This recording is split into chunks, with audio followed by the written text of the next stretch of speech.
Sarah Dolph, NBC News. And as we head to a break, a quick clarification on a story we told you earlier. The hours will be reduced tomorrow for that drive-through test facility in Colorado Springs by UC Health from 9 a.m. to 11 a.m. Just wanted to clarify that. Still ahead at 6, grocery workers calling on the governor to do more. The actions they're asking for right now to try and stay safe. Also, flu versus coronavirus. What experts are saying is the difference between the two. New video coming out of Utah after a 5.7 earthquake shook the Salt Lake City area just after 7 this morning. It's the biggest tremor to hit the state in nearly 3 decades. After the initial earthquake hit, multiple aftershocks also rocking other parts of the state, damaging buildings, rupturing gas lines, and shaking homes. People being advised to stay inside their homes while officials deal with this aftermath. Comparisons between COVID-19 and the flu have been common with the spread of the virus. Yeah, but clearly the response to each is very different. Our Bill Folsom went one-on-one with the El Paso County Public Health Medical Director to explain the difference. Like COVID-19's rapid evolution, the comparison to flu has changed. It started showing the two are viruses that affect the respiratory system, but I'm told the two are not apples to apples comparison. You can't even say it's apples to oranges or even apples to a pear. There's still a lot to learn about COVID-19. Well known now, but just weeks ago, the term COVID-19 was an unknown. Some offered comparisons to the flu. Trying to help us put it into perspective by comparing it to something that's known. El Paso County Public Health Medical Director Robin Johnson says it's time to update our thinking and discussions. As we know more about COVID and what is happening, there are some real difficulties in making those comparisons. A lot is known about the flu. It shows up in the community every year. The strain alters, but your body still recognizes the virus. What is different about COVID is that we've never seen it in our community before, so no one has immunity to really fight this. Flu shots are common and easily accessed. There's no such thing as a COVID shot. We do not have a vaccine for it. If you get the flu, doctors have medications to help. Another no for COVID-19. We don't have antivirals that we know actually help with the symptomology. Flu season runs fall through spring. The rapid spread of COVID-19 is a major contrast. It's coming in more of a wave, and so we're seeing a huge peak of the cases all at once instead of spread out over time. As for the flu, Dr. Johnson says for now, leave the comparisons in the past. Watching out for you, Bill Folsom, News 5. Bill, thanks. Continuing our coverage, grocery stores are changing hours, making accommodations so those who are most vulnerable to COVID-19 can still buy food. As News 5's Andy Cohen reports, the grocery store union also asking the governor for more protections for its members. This week, Safeway stores across Colorado and 4 other states are setting aside time to shop just for those who are most at risk from COVID-19. From 7 until 9 in the morning on Tuesdays and Thursdays, they're asking other shoppers to politely wait. We know that there's a lot of anxiety out there, and we know everyone wants their neighbors to be safe. She says the stores are restocking as fast as they can, but panicked shoppers are simply buying too much. But we really need people to buy only what they need. And, this is really a time when the community comes together. And so we're asking people to be kind, to be patient, and to, look out for their neighbors. The union for grocery store employees is taking things further, asking for an executive order empowering stores to enforce limits on when and how customers shop. In a letter to the governor, UFCW Local 7 President Kim Cordova said grocery workers ought to be considered first responders in this crisis, saying, quote, "Our membership is uniquely exposed to the coronavirus because of their essential work. This is particularly true because in servicing the public, our members cannot self-distance as recommended by the CDC." Always watching out for you, Andy Cohen, News 5. We are on weather alert as another high-impact storm rolls across the Rockies. Wind, snow, blizzard warning for portions of northern El Paso County. Break it down for you next right here. You're watching News 5 at 6. This is your First Alert 5 weather with Mike Daniels. You've probably heard me say it before. Today it was that proverbial warm before the storm. Still mild out there, 59 degrees. Cloud cover real thick across most parts of El Paso County. In Pueblo, high thin clouds from Lake Avenue to Red Creek Ranch all the way back to County Farm Road. Downslope flow, there it is, southwesterly at 20 miles per hour. That's why it's still warm at 67 degrees. There's that blizzard warning active from 9 a.m. until midnight tomorrow for northern El Paso County, over Monument Hill up into the Gap all the way out to the Nebraska border. Very dangerous conditions tomorrow. Wind and snow, gusts from 45 to 55 miles per hour. For Teller County, a winter storm warning throughout the day tomorrow. Not quite as windy. I think you'll see gusts from 30 to 35 miles per hour to go with a lot of snow. Here's the way that storm is going to evolve. I'm not anticipating any problems at all for the commute tomorrow morning. Conditions really deteriorate after 8, 9 o'clock tomorrow morning. We'll see that snow really start to intensify. There's the prime target, northern El Paso County into Teller County. Pueblo South, consider yourself lucky if you see a passing rain or snow shower. All the action is going to be to the north.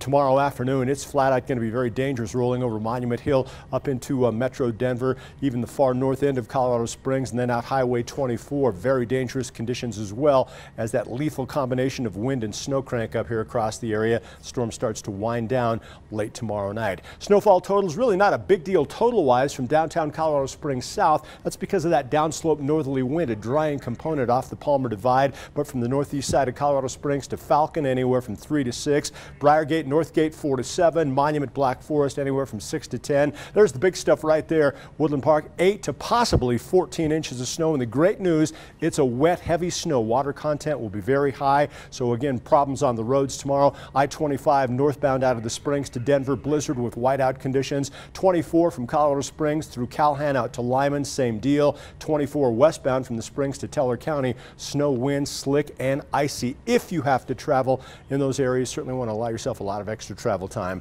Pueblo, eastern Fremont County, not a big deal. Maybe a trace to possibly an inch of snow in eastern Fremont County, anywhere from 2 to 5 across the wet into the Wet Mountain Valley. Not a big deal the further south you go. I-25 corridor from Walsenburg to Trinidad, a trace to maybe 2 inches of snow in some locations. There's that warm today. 71 in Pueblo, much warmer than your average high of 60. In the Springs, we hit 65 today. Average this time of year, just 53 degrees. Outside right now, still mild out there. We've still got 70s across portions of the lower Arkansas River Valley. Low temperatures tonight reflecting that mild flow ahead of the storm system. Everybody across southeastern Colorado staying above freezing tonight. Tomorrow highs 20 to 25 degrees colder than what we had today. You factor in that wind out of the north, 45 to 55. It's going to feel even colder than that. Weather alert day tomorrow in Colorado Springs. Again, the worst of it's going to be from the north end of Colorado Springs all the way up into the Palmer Divide. A 3 on the storm impact scale. 40 is going to feel a lot colder than that with that wind howling. A cold but dry day on Friday. Gradual warming trend Saturday into Sunday. By this time next week, back into the 60s. In Pueblo, keep in mind, spring officially rolls in at 9:50 tomorrow evening, but around here there's a big difference between the first day of spring and the first spring day. 50, a passing rain or snow shower. Strong gusty wind is the main screaming message. Dry but cold on Friday. Gradual warming trend into the weekend, and you're close to 70 degrees Monday, Tuesday, into Wednesday of next week. And for Canyon City, a couple of rain and snow showers tomorrow. Wind will be strong and gusty, so you may want to hibernate inside the house tomorrow. Cold day for you on Friday, then back to the good stuff just in time for the weekend. And for Woodland Park, weather alert day tomorrow. We're going with a 4 on the storm impact scale, just for the fact there's going to be wind, there's going to be snow. 8 to 14 inches will accumulate. Travel will be treacherous up there as well. You don't even make it to freezing on Friday. Then a gradual warming trend Saturday, Sunday, into early part of next week. That's it for now. All right. Well, you know, a lot of people headed outdoors on the nice days to get a break from self-quarantine, but the Manitou Incline no longer an option. City of Manitou Springs has closed it down for now, and the bus service that helps shuttle the hikers around canceling service for the time being as well. For more on all closures related to coronavirus and also to find out what's open, head to KOAA.com. Still ahead at 6, the need right now, how you can help in the fight against COVID-19 and those most vulnerable. And the small things we can all do right now to be a part of the solution. Stay with us. Thanks for staying with us. Right now, local organizations need volunteers who want to help out during these difficult times. With intense stockpiling at stores, some food banks seeing significant decreases in donations. So if you can, it's a great time to help out. If you can deliver food, Silver Key Senior Services could use your help. Their kitchen needs help boxing and bagging meals as well as preparing side dishes. We are in need of pastas, pasta sauces, cereals, you know, just a lot of the things that people have stocked up on to see that they're able to go through with their next life to try to keep it as normal as possible. So, can't make it to a food drop-off location? Well, make sure you're taking time to call your older family, friends, members who might not be able to make it out of the home every day. Make sure they are included in the conversation and worried about social distancing. United Way of the Pikes Peak region needs people to man their phones and the call center remotely. My 211 director checked the times from yesterday from 8 to 3, compare them to last Monday, and we have over 150% increase in calls just during that time frame. And the agency that helps so many in our community says they are staying open, but they need help. Food pantries continue to remain open, although some programs have been cut back or consolidated, and there are some important items they need. Number 1 was sanitize. Number 2 is the canned goods. Number 3, really an emergency disaster, cash is king, and it's the most fluid and moves the best.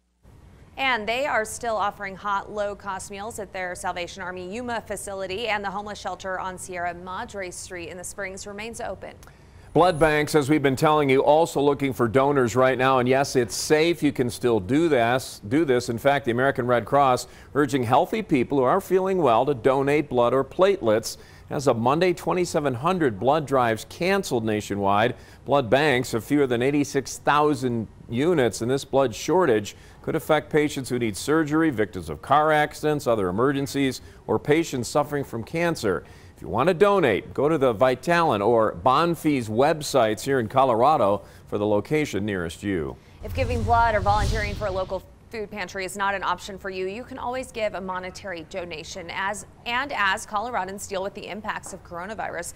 Today, Governor Polis announcing helpcoloradonow.org. That's a new central website for anyone looking to volunteer or donate to the state's response to COVID-19. And that's where you can sign up to volunteer or contribute to the state's COVID relief fund. It will help residents as they deal with an array of issues, including needing medical supplies, nursing home support coverage, homeless shelter coverage, and cleaning supplies. Again, the website is helpcoloradonow.org. We also have a link for you on our website, KOAA.com.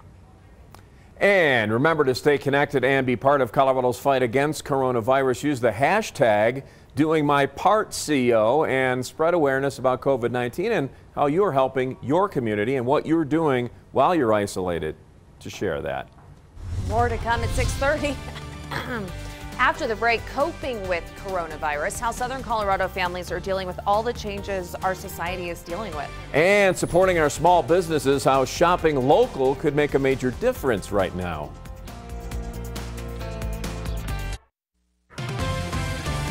Always watching out for you. This is KOAA News 5 at 6:30. Thanks for staying with us. Kids are out of school, many parents working from home, and pair that with uncertainty surrounding COVID-19. There's a whole lot of stress going on. There is a lot of stress, and our Allison Zimmerman, she's working from home like many of you, and she has some ways you can alleviate the challenges. And a good place to start is just by having a discussion and setting those expectations on what is school time, relaxation time, or just getting an idea of what works best for you and your family. After a gloomy day, many families made their way outside. But I sure do have a new appreciation for those teachers because they do so much for our kids. A lunch break in the park for Andrea Oakes and her family. With the schools closed, her kindergartner and third grader are right there with her, working from home. It's been a little much, but we're making it work. Her third grader Delaney says she's not so sure about all this time away from class. Kind of glad I get to sleep in. But the stress and anxiety of so much time in one place is something counselors say you should be mindful of right now. The key factor, I think, is the question how to stay calm, right? The Oaks getting outside is a good first step. Mental health professionals have some other ideas too. We can turn outward in times like this. Think about your neighbors. Think about who you could call and say hi to and encourage. And if you and your significant other are both working from home, understand this is a difficult time.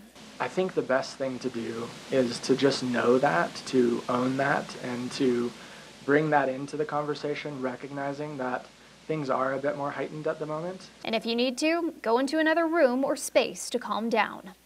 Experts say if you don't have another room to go into, sometimes just closing your eyes or even shutting the lights off in the room you're in are some other ways to calm that stress during these stressful times. Always watching out for you, Southern Colorado. Allison Zimmerman, News 5. Allison, thanks. And many of us can't wait for sports and entertainment venues to reopen so we can once again enjoy our favorite games and concerts safely. But it will likely be weeks before that happens. Our investigative reporter Patrick Nelson spoke with leaders at the Broadmoor World Arena today about the challenges they're facing. The future for sports and entertainment venues across the country is uncertain. Here in Southern Colorado, one of the biggest venues is the Broadmoor World Arena, where I'm standing right now. Typically, this would be an area where you would find performers for Disney on Ice, but the ice is gone, and the staff here at the arena is preparing and planning for the future. These are things that are out of our control. We have no control on them. We want people to be safe. We want people to be healthy. The Broadmoor World Arena relies on large crowds and entertainers. General Manager Dot Lishik knows the coming days are going to be difficult after closing the arena doors at the direction of medical experts and state leaders as coronavirus concerns play out. We're down to skeleton here. We're in the hallway. We're doing as much as we can to conserve our expenses, and we're staying in touch with our staff to let them know what's going on. With empty seats and concession stands, the closure hurts arena employees, but Lishik is sending a message of hope. I have to have hope. I have to lead the team that we have to be hopeful. We're going to figure it out. We've said we've been through fires, we've been through 911, we've been through storms. We're going to make it through this. We have to. If you have tickets to a World Arena event, Lishik says the staff will work hard to take care of you. Those third-party tickets are difficult to track down, but hang on to your ticket. We're going to fight our way through everything, and if possible, we'll help you through it. The staff here at the Broadmoor World Arena says their phones have been ringing nonstop. People with questions about their current tickets and about future events. They would prefer, rather than making that phone call, if you go online and visit their website, broadmoorworldarena.com. Hopefully on that website you can get your questions answered. Otherwise, there are emails listed for the staff here. Always watching out for you. Reporting at the Broadmoor World Arena, Patrick Nelson, News 5. Patrick, thanks. The future of fruits and vegetables from Pueblo County could be dire. A representative from the Pueblo Chili Growers Association says farmers aren't able to bring in seasonal workers from outside the U.S., and this is because the association says it isn't able to get visas for its temporary agricultural workers. Everybody in Pueblo County uses the H-2A program, so without that labor force, there will not be any produce in Pueblo County. And the association says all the farms on the Pueblo County Mesa are hiring full-time workers who can work through November. Plenty of small businesses are suffering due to COVID-19, but some are trying to turn this crisis into a positive. News 5's Jessica Barretto has the story of Third Space Coffee and how you can help support local businesses as we try to get through this pandemic together. Crisis breeds innovation, and so we're trying to innovate. Through these moments of uncertainty, local business owners like Roland Smith of Third Space Coffee are still rising and grinding. Usually a business like ours is pretty much operating month to month. And now they have to do without dine-in services after the statewide order forcing their suspension. It was pretty shocking, and totally understand the need for safety in our community, but we're also, as employers, we're thinking about the employees. Smith has already had to cut employee hours, all while adapting to this new way of business. Check out this empty space around me. It used to be packed with chairs, with tables, but now that people can't dine in anymore, all of this has been put up. But this shop remains very much open right now, and there's still plenty of ways that you can get your order in to keep it that way. For instance, you can call in or go to the counter and place a to-go order. I'll just take a I haven't tried a cortado. You want to try a cortado? Yeah. Okay. Much to the delight of loyal customers like Frankie Stevens. It's great to see that everybody still comes out to work and to provide a service to the people, even though we're in these times. Inside, you can also buy gift cards or buy products to create your own coffee experience right at home. But if you're still craving your usual food and drink and want to stay inside, why not try a delivery service like DoorDash, in turn also giving drivers a boost? Helps us out, helps Colorado Springs out in general, you know. Everybody should support their local businesses. that's what keeps us going. Employees here also providing curbside delivery as neighbors continue to support each other during these bitter times, hoping they have a shot at making it on the other side. I know that the general public is going to want to see those mom and pops, those small business owners, still in their neighborhoods. Always watching out for you, Colorado. Jessica Barretto, News 5.